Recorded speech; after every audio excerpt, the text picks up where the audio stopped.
அன்றைய மன்னா. லூக்கா 8வது அதிகாரம் 48வது வசனம். லூக்கா 8:48. அவர் அவளை பார்த்து, மகளே திடன்கொள், உன் விசுவாசம் உன்னை ரட்சித்தது, சமாதானத்தோட போ என்றார்.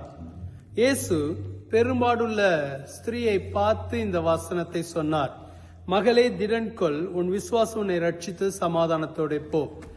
இந்த பெண் மருத்துவருக்கு அநேக செலவுகளை செய்து சுகத்தை பெறாமல் இருந்த ஒரு பெண். மருத்துவத்தால் முடியவில்லை, அவளுடைய பணத்தினால் முடியவில்லை.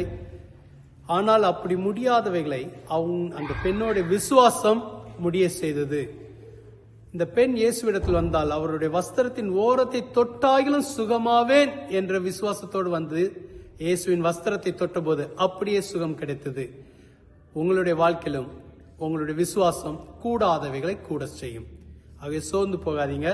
உங்களுக்கு தேவையான அற்புதத்தை கர்த்தர் உங்கள் விசுவாசத்தின் மூலமாய் செய்வார்.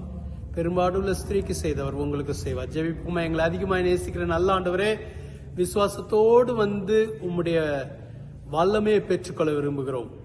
உம்மிடத்தில் வருகிறோம். எங்களுடைய விசுவாசத்தை பெருக பண்ணும், வர்த்திக்க பண்ணும். எங்களுக்கு வேண்டிய அற்புதங்கள் இந்த விசுவாசத்தின் மூலமாய் நடக்கட்டும். அன்னைக்கு அந்த பெண்ணுக்கு அற்புதம் செய்தவர் எங்களுக்கு செய்வீராக. இந்த நாள் ஆசீர்வதிக்கப்பட்ட நாளாய் அற்புதத்தின் நாளாக இருக்கட்டும். இயேசுவின் மூலம் ஜெபிக்கிறோம் பிதாவே, ஆமென். கர்த்தர் உங்களை ஆசீர்வதிப்பாராக. ஆமென்.